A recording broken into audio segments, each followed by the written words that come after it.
आयुष्यात त्यांच्या कष्ट आणि काम सोडून दुसरं काहीच लिहिलं नाही असं ज्यांना वाटत होते ते सुरेशराव आज सहजच वरांड्यामध्ये चहाचा कप हातात घेऊन चहा पीत असताना काहीतरी विचारात गुंतून गेले होते. कारण एक नाही दोन नाही तब्बल कितीतरी देवांना नमस करून लग्नाच्या कितीतरी वर्षांनी त्यांच्या घरात आनंदाचे वातावरण झालं होतं. त्यांना एक मुलगा झाला, त्याचं नाव ध्रुव. त्या मुलासाठी त्यांनी आयुष्य पणाला लावलं. आयुष्यभर काम करून करून आपल्या मुलाला काहीही कमी पडायला नको म्हणून खूप कष्ट करत होते. लग्नाच्या कितीतरी वर्षांनी त्यांना मुलगा झाल्यामुळे त्यांचा तो खूप लाड करत असायचा. याच लाडात वाढलेला त्यांच्या मुलाला म्हणजे ध्रुवला नाही हा शब्द ऐकण्याची कधीच सवयच नव्हती. प्रत्येक गोष्ट पाहिजे त्या वेळेला मिळत असायची. ध्रुवने एक गोष्ट मागितली की सुरेशराव त्याऐवजी 2 गोष्टी त्याला देत असायचे. एवढं अतोनात प्रेम दोघेही आई बाबा आपल्या मुलावरती करत होते.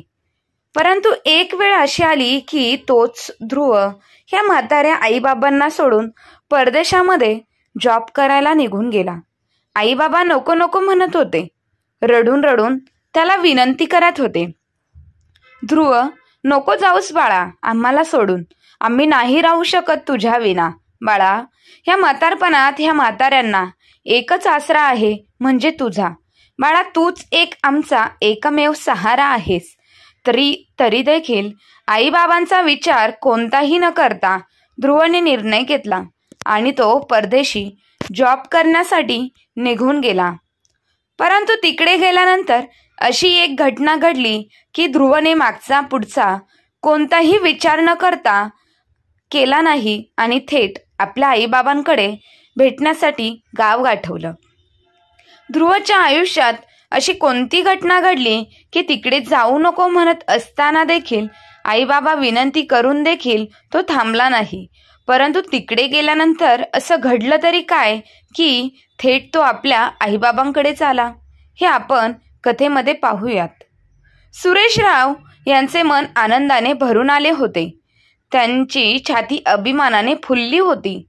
त्यांचा एक नातेवाईक त्यांच्याशी फोनवर बोलत असताना त्यांच्या आशा घरभर गुंजत होता. त्यांचा हसण्याचा आवाज मोठ्याने येत होता. ते रावसाहेबांना सांगत होते की माझा मुलगा नेहमी प्रत्येक वर्गात प्रथम क्रमांक घेऊनच यायचा आणि त्याला दरवर्षी शिष्यवृत्ती देखील मिळायची. तो इतका हुशार असल्यामुळे त्याला स्कॉलरशिप नेहमीच मिळत राहिली. त्याची अभ्यासातील निष्ठा पाहून मी त्याला MBBS मध्ये प्रवेश मिळवून दिला. मला माहीत होतं की तो एक दिवस नक्कीच यशस्वी होईल. आणि बघा त्याने विद्यापीठात अव्वल स्थान मिळवून प्रथम क्रमांक मिळवून माझा विश्वास जिंकला आहे. आला माझा मुलगा त्याच्याच मित्रांसोबत आपला यश साजरी करून, असे म्हणत ठीक आहे रावसाहेबजी, आता मी फोन ठेवतो. आपला मुलगा ध्रुवाला येताना पाहून सुरेशरावांनी फोन ठेवला आणि आपल्या मुलाला घट्ट मिठी मारली.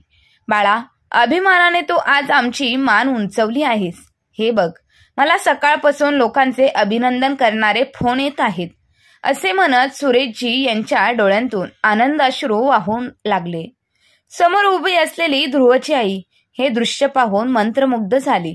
पण मुलगा ध्रुवच्या चेहऱ्याकडे बघून त्याला काहीतरी बोलायचे आहे असेच वाटले. इतक्यात ध्रुव म्हणाला, आई बाबा आजकाल चांगली नोकरी मिळवणे किती अवघड झाले आहे हे तुम्हाला माहीतच आहे. पण बेटा तुला काळजी करण्याची काय गरज आहे.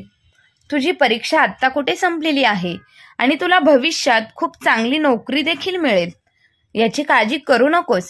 बाबा म्हणत होते की मला रशियाला एका मोठ्या नामांकित हॉस्पिटलमध्येच नोकरीची चांगली ऑफर आलेली आहे. रशिया हे नाव ऐकून ध्रुवचे आई बाबा दोघेही क्षणभर स्तब्ध झाले. त्यांच्या हृदयाचे ठोके काही काळ थांबल्यासारखे त्याला वाटले. मग स्वतःला सांभाळून त्याची आई त्याच्या डोक्यावर हात ठेवत आपल्या मुलाला प्रेमाने म्हणाली, पण बेटा रशियात नोकरी करायची काय गरज आहे तुला. इथे खूप चांगली नोकरी मिळू शकते. नाहीतर तू स्वतःचा दवाखाना आहे काही दिवसातच टाकू शकतोच. असे सांगितल्यावर ध्रुवला आपल्या आईचा खूप राग आला आणि त्याने आईचा हात जोरात झटकला आणि रागाने म्हणू लागला, मी तुम्हाला हे सांगायला घाबरत होतो. मला माहित होतं की तुम्ही लोक हेच नाटक सुरू कराल. तुम्हा लोकांना हे चांगलं माहीतच आहे की परदेशात नोकरी करण्याचं माझं खूप दिवसांपासूनचं स्वप्न होतं आणि आज ते स्वप्न प्रत्यक्षात साकार होणार होतं. तेव्हा ही संधी मी सोडू शकत नाही. ध्रुवचे बोलणे ऐकून त्याच्या आईवडिलांच्या डोळ्यात एक विचित्र विश्वास दिसू लागले. आनंदाचे वातावरण एका क्षणात दुःखाचे झाले होते. दोघेही एकमेकांकडे शांतपणे बघत होते, तर ध्रुव आपली गोष्ट बोलून त्याच्या खोलीत निघून गेला होता. ध्रुवचे आई वडील मात्र काळजीत बुडाले असतानाच दोघांनाही आपले जुने दिवस आठवू लागले. लग्नानंतर 12 वर्षांनी त्यांचा मुलगा ध्रुव याचा जन्म झाला होता. असा एकही डॉक्टर शिल्लक राहिला नव्हता ज्याचे औषध त्यांनी घेतले नव्हते. असे एकही मंदिर शिल्लक राहिले नव्हते की जिथे त्यांनी डोके टेकून नवस केला नव्हता. बराच काळ लोटल्यानंतर त्यांना मूल झाल्याचा आनंद मिळाला होता. अचानक ध्रुव जन्मल्यापासून आजपर्यंतच्या सगळ्या आठवणी एखाद्या चित्रपटासारख्या त्यांच्या डोळ्यासमोरून सरसर येऊ लागल्या. ध्रुवची आई जड अंतकरणाने म्हणाली, लहानपणी ध्रुव मला त्याच्या नजरेतून जाऊन देत नव्हता आणि मी दिसले नाही तर घरभर डोक्यावर घेऊन फिरत होता. आईपासून दूर राहणे त्याला क्षणभरही सहन होत नव्हते. तुम्ही कामावरून परत येत असतो, धाव घेऊन तुमच्या पायांना मिठी मारायचा. ध्रुवचे वडील सुरेशजी त्या सगळ्या गोष्टी आठवून भावूक झाले आणि म्हणू लागले की एक दिवस होते आणि एक आजचा दिवस आहे. तेव्हा आपला तो ध्रुव आपल्याला सोडून परदेशात जाण्याचा विचार करत आहे. आपल्या म्हाताऱ्या आईवडिलांचे काय होईल याचा तो विचार देखील करत नाही.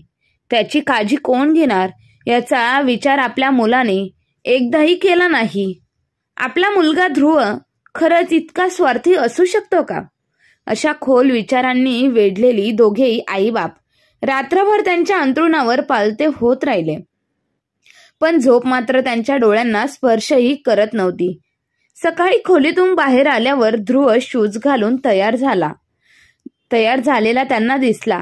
ते त्याला काही विचारायच्या आधीच त्यांनी आपले कपडे बॅगमध्ये ठेवायला सुरुवात केली.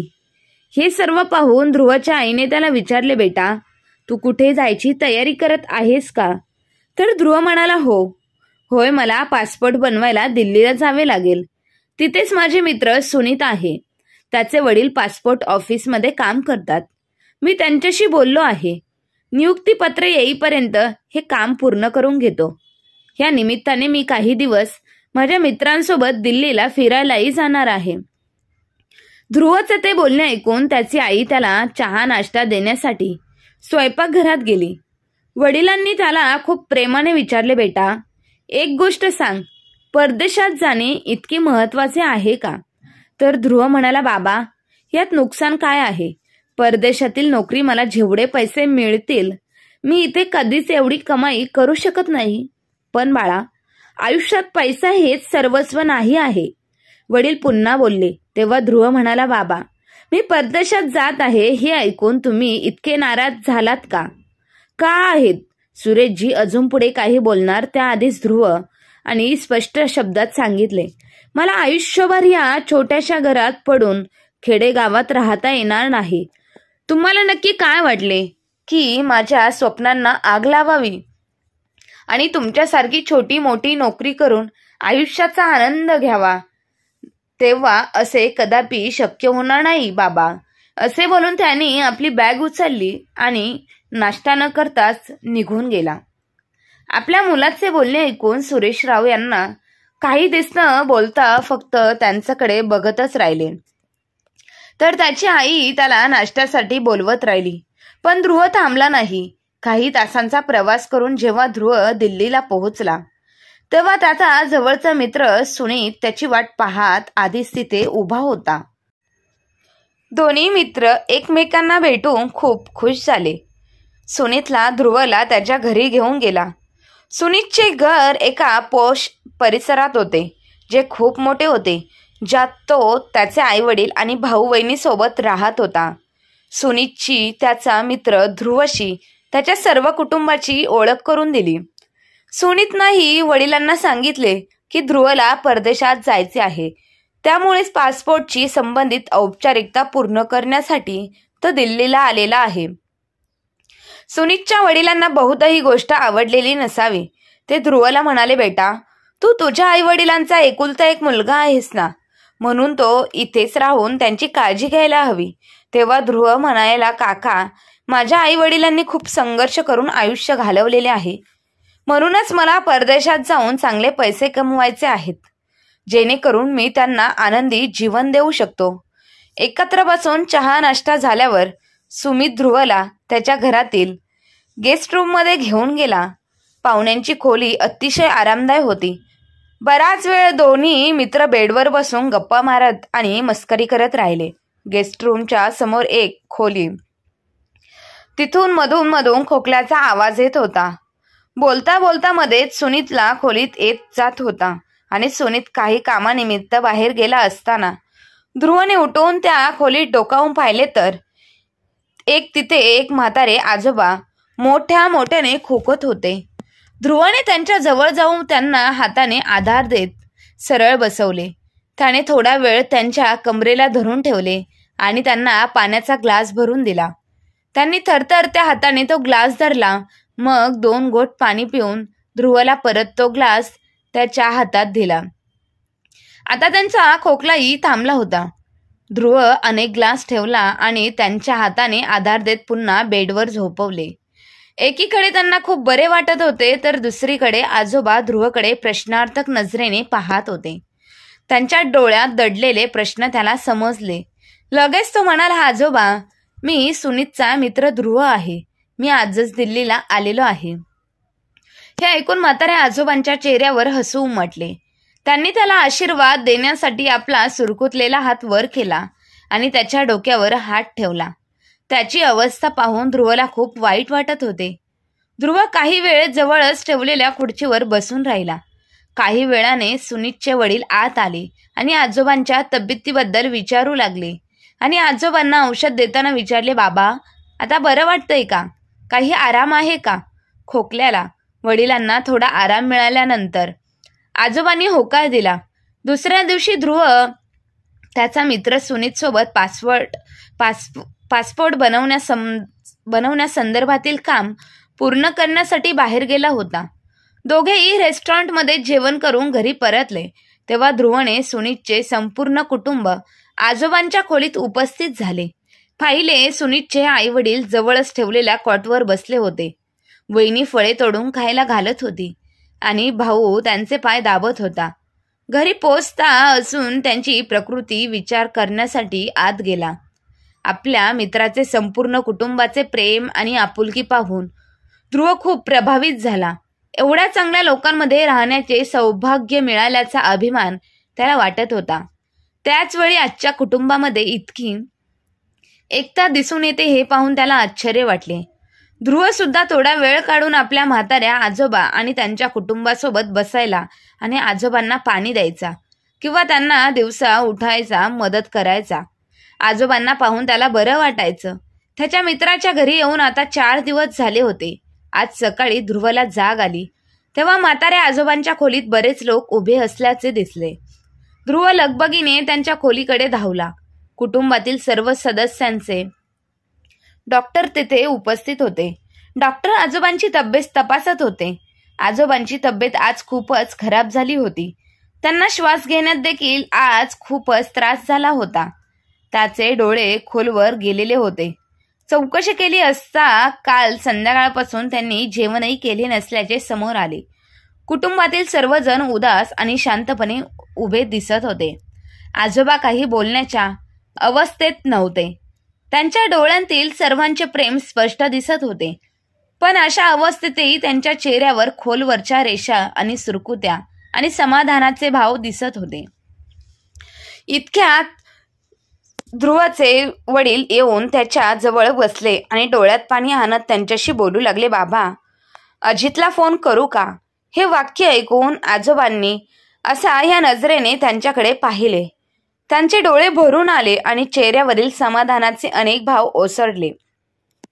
ते थोड्या वेळात खोलीच्या छताकडे असहाय्यपणे पाहत राहिले आणि मग काहीही न बोलता त्यांनी नाहीमध्ये मान हलवली आणि मग अश्रू भरलेल्या डोळ्यांनी जड डोळे मिटले.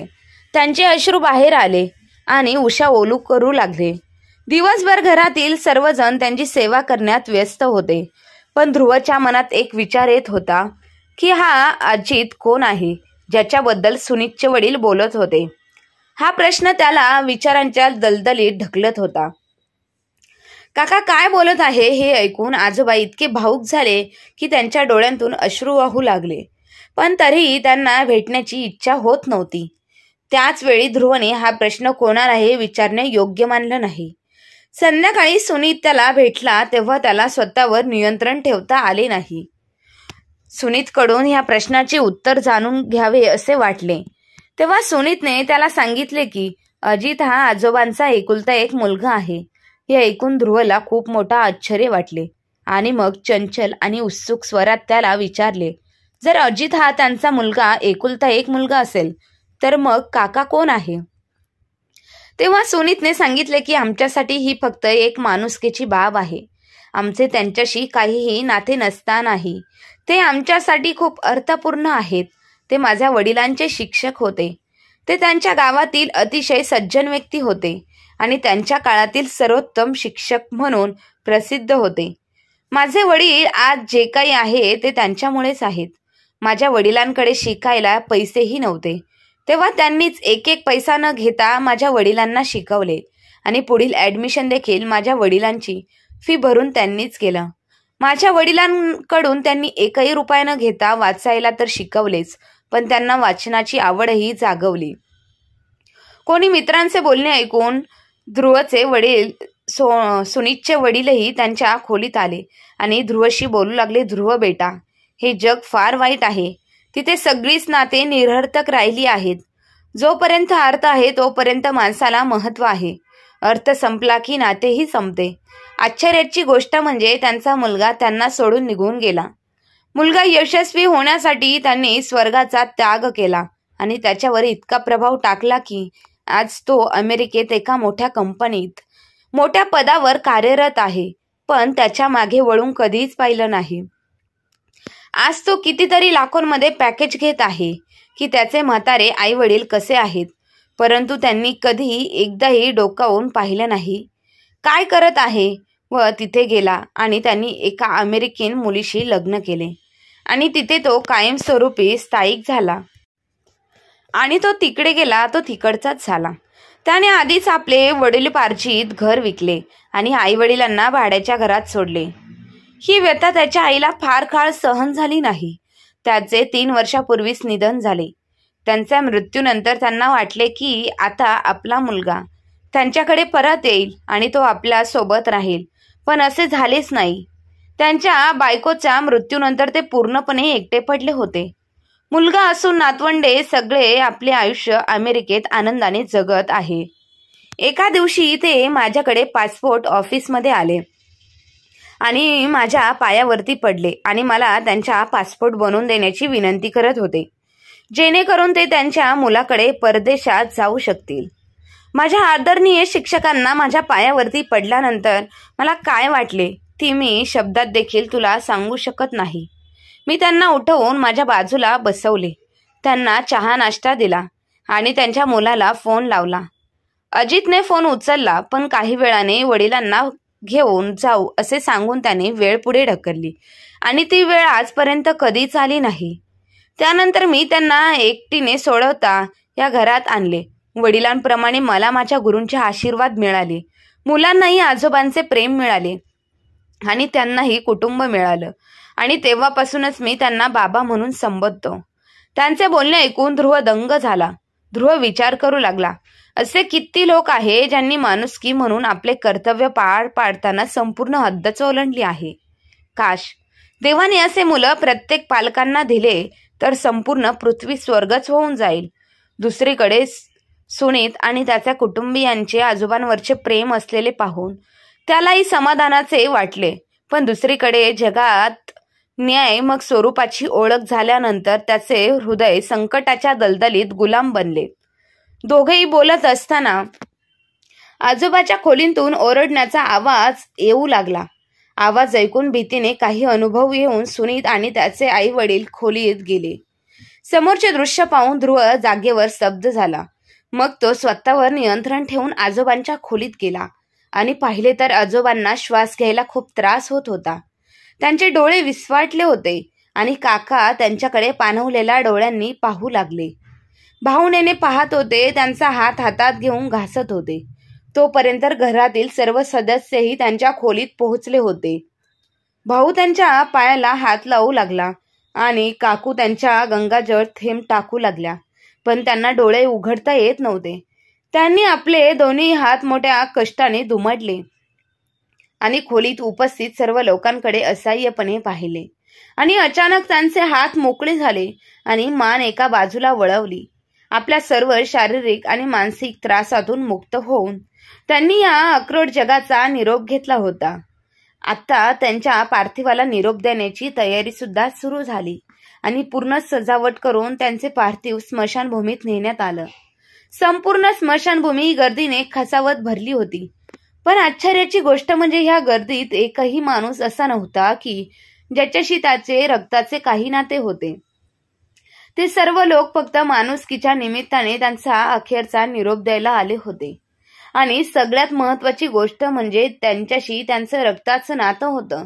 त्यांनाही हे माहीत नव्हतं की आज त्यांच्या जवळची व्यक्ती कोणीतरी गेलेली आहे. हे त्यांच्या जीवापेक्षाही जास्त प्रेम करायचे. ते ह्या जगातून निघून गेले. पण बातमी मिळाली जरी असली तरी कदाचित त्यांना काहीच फरक पडला नसता. कारण जर त्यांना काही फरक पडणार असता तर आज अशा स्थितीत त्यांनी हे जग सोडले असते का? आज सुनीतला आणि त्याच्या संपूर्ण कुटुंबासह ध्रुवलाही आज विक्वंत ज्येष्ठांच्या नशिबी अश्रू अनावर झाले. त्यांच्या दुःखाला सीमाही नव्हती. मग त्यांच्या हृदयात कुठेतरी कोपऱ्यात त्याच्या कोमल भावनांनी अचानक दगड बनलेले त्यांचे हृदय वितळू लागले. चितेवर झोपलेल्या म्हाताऱ्या आजोबांच्या चेहऱ्यावर त्याला वडिलांचा चेहरा दिसू लागला आणि तो चेहरा पाहत असतो. परदेशात जाण्याचे ऐकून त्याचे आई वडील दगडासारखे का झाले होते? त्याचे आई वडील त्याच्यासमोर हात जोडून परदेशात जाऊ नको म्हणून अशी विनंती का करत होते याचे उत्तर त्याला मिळाले होते. चितेला अग्नी देणे बाकी होते आणि हे काम सुनीतच्या वडिलांनी चितेच्या धगधगत्या अग्नीत जड अंतकरणातून राहून केले होते. म्हाताऱ्या आजोबांच्या शेवटच्या निरोपासोबत कदाचित ध्रुव नाही त्याच्या आईवडिलांच्या कटुतेला अखेरचा निरोप दिला होता. त्याच्या हृदयात आईवडिलांबद्दल प्रेमाचा नवा अंकुर फुलू लागला आणि त्याच वेळी त्याचा मोबाईल वाजला. त्याने पाहिले तर त्याच्या वडिलांचा फोन आला होता. स्वतःवर ताबा ठेवत त्याने जड अंतकरणाने तो फोन उचलला. पलीकडून त्याच्या वडिलांचा भरून करून ह्या आणि भावस्पर्शी आणि वेदनास्पर्शी भरलेल्या भरगच्च आवाज आला. बाळा, तुझे अपॉइंटमेंट लेटर आले आहे.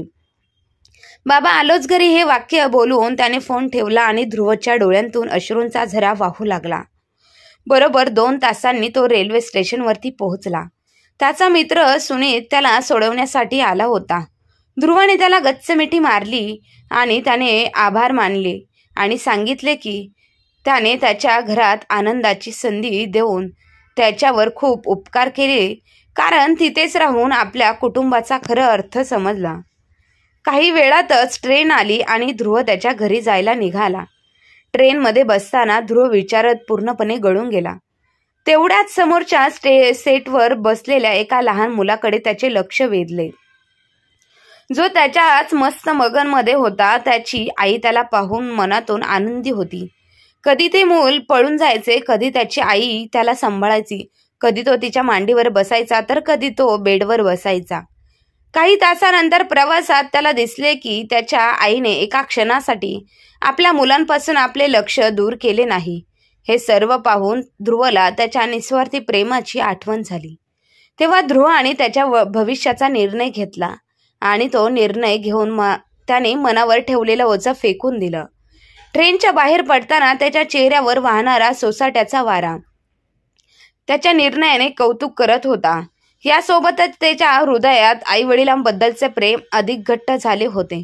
त्याला खरे या जीवनाचा अर्थ आणि मूल्य अधिक खोलवर जाणवत होते.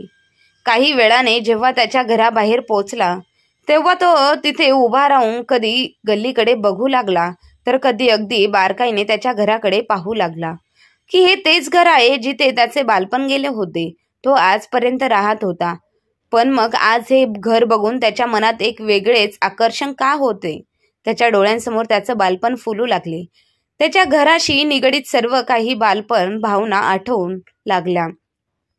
त्याच्या मनातील भावनांच्या लाटा उसळू लागल्या. त्यानंतर त्याने दारावरची बेल वाजवली तर दुसऱ्या क्षणी दरवाजा उघडला गेला.